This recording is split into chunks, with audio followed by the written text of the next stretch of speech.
The biggest of which, of course, belonging to their quarterback. Reports coming out of Dallas saying they're not far along at all, with Dak's extension. Chris Broussard, why do you think this deal isn't done yet? Because the Cowboys don't want to pay him $60 million before seeing.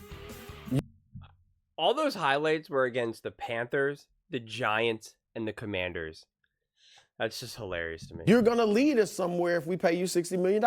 The Cowboys are looking at it like, we've been paying you $40 million, and you've had a team full of Pro Bowlers every year, and we haven't gotten past the second round of the playoffs. Here are the teams with the most Pro Bowlers in the 2020s.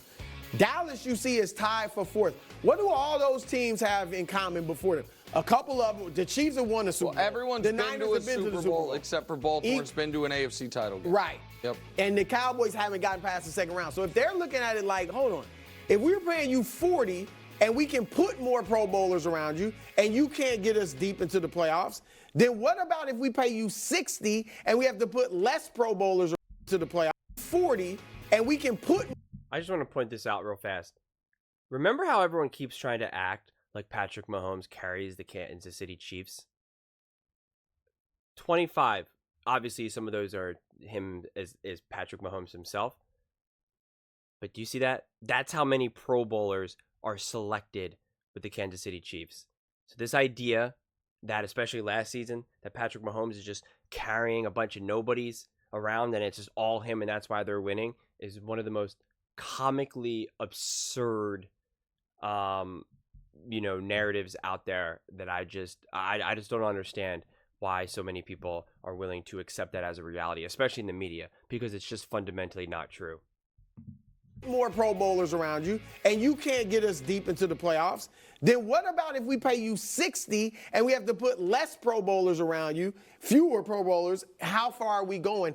I also think, look, we mentioned Trey Lance. I don't know how good he is, if at all, but he's a name they've mentioned. Yeah, you've always been a Trey Lance guy. Also, and I don't think this would be the replacement, but I bet you Jerry Jones does have in the back of his mind, we did go 4-1 with Cooper Rush. Cooper Rush! And I'm not saying he thinks of him as the replacement, but I do think he thinks we can get somebody who might not be as good as that. Listen, I understand that people roll their eyes at Cooper Rush, but he's probably like, man, I just saw a team with Brock Purdy at quarterback play in the Super Bowl. So if we can just have that much talent, then maybe we could. Go ahead, Danny. I'm a truther on this. I just think Dak is going to re-sign in Dallas. I really. This offseason? Yeah. I don't know. $60 million. They go. Yeah. I don't know why it hasn't been done yet. I think they cost themselves a few million. Yes, they didn't win when it was 40 and now it'll be 60, but the cap goes up also. There is just no precedent in league history for moving on from a 30-year-old quarterback who is healthy, who is a runner-up MVP, who you drafted and you developed and you sat through the 23 touchdowns, 6 interception years, and then he has the career year. He's 30-plus touchdowns, 4,500-plus yards, 3 straight 12-win seasons. You're like, no, we'll move on from him. I think it makes no sense to move on from Dak. I think it makes no sense to move on from Micah Parsons, top 5 defensive player. But if you want to say the money's getting too much for the star players, we absolutely have seen teams move on from guys like CeeDee Lamb before. Now, CeeDee Lamb, I think, is great, but you could make an argument he's a 4.5, 40-yard dash guy. He's not a burner. He had 180-plus targets last year. He had 150-plus targets 2 years ago. That his production is more a product of volume and opportunity. And we see so many great receivers come into the league. Devontae Adams, Tyreek Hill, DeAndre Hopkins. Like, we've seen in their prime receivers who got a little too expensive, a team move on from them. So, like, if Dallas is really so... If they were thinking that, that's fair, but if they were thinking that, they'd have signed Dak already. Maybe. But again, this whole thing, I mean, Mike McCarthy's a lame duck. They have huge contract decisions on all of them. Yeah. We've just never seen a team move on from a quarterback this good when he's this young. We've never seen it. Let me address CeeDee Lamb, because I'll add a couple more. A.J. Brown got traded. Stephon Diggs got traded. Guys who were more contractually in this part of their career. Devontae and Tyreek. And how did that work out for the teams that got rid of those players? Not very well. What have the Titans done? had already gotten their second contracts, were looking for their third.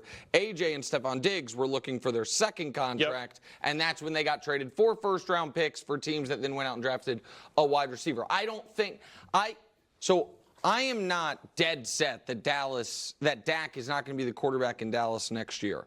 I am dead set they are not signing him this offseason, that they are going to let this year play out, and I actually understand that because he's not going to get much more expensive than he is right now. I don't think you save massive amounts of money by doing. I think you could have saved a lot of money by doing it a year ago, but now, even a few months ago, you could have saved some money before Trevor got his deal, Jared Goff got his.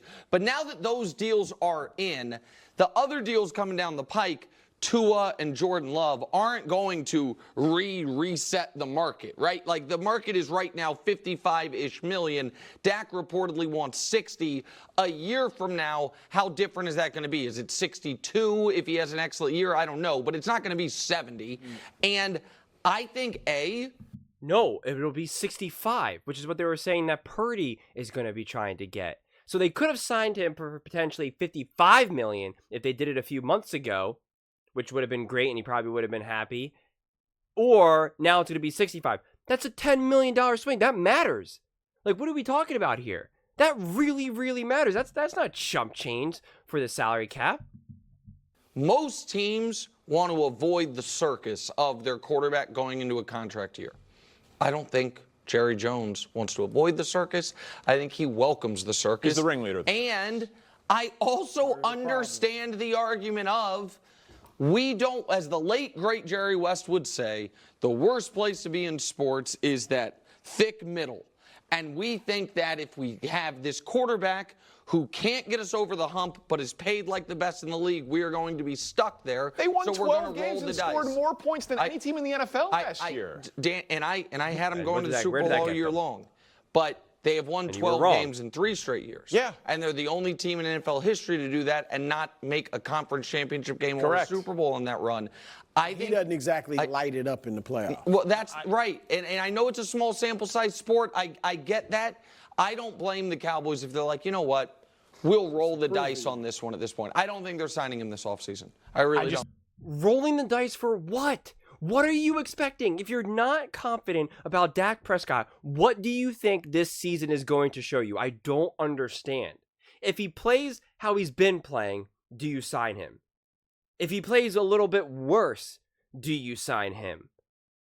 If he plays better, do you sign him? Like, I don't understand. What are you expecting to see? Because let's say in the off chance he exceeds expectations and really balls out. Well, then you're definitely going to have to pay him $65 million. And now he's gotten more expensive. And if he plays the same, well, then he's exactly who you thought he was. So why would you have not? Now you have to overpay for him for who you thought he was.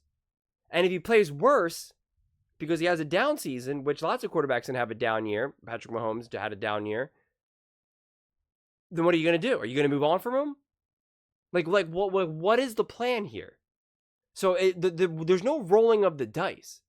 You're just kicking the can down the road. You know what your decision is now. And if you don't know what the decision is now, my God, that's insane. That's like saying, I proposed to my wife, to my fiance, to my girlfriend. I don't know if I'm going to marry her. The wedding is in a year. I'll just wait and see how this next year goes. And then we'll see if I want to marry her, in a year. Pretty sure that's not the recipe for a long and happy and healthy marriage. I think that'd be crazy. And cost certainty will help when it comes time to CD and Parsons. It's generally speaking always better to do these contracts early. If you're going to eventually do them. I just don't know that they're eventually going to do I think it's a prove-it year for him. All right, let's stay here real quick. Let's look at the NFC East odds. Eagles, even money. Cowboys plus $1.45, and then Giants and Commanders at 10-1 lottery. I'll talk about that in another video, where I'll talk about who's going to win this division. But yeah, I just think with the Cowboys, I don't know what they're doing, and I will answer this question real fast because I assume this conversation, they're going to talk about the Eagles and the Cowboys. So that's why I'm going to keep it as a separate video, which when you see this video, that video will also already be posted.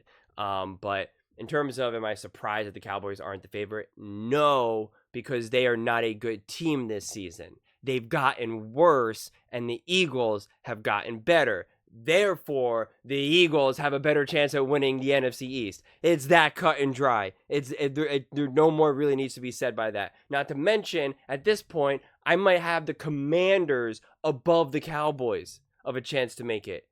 Seriously. I mean, I gotta wait a few games to kind of see before I really make that. If I had to pick, I would lean on the Cowboys just because they obviously do have the more established team, of course.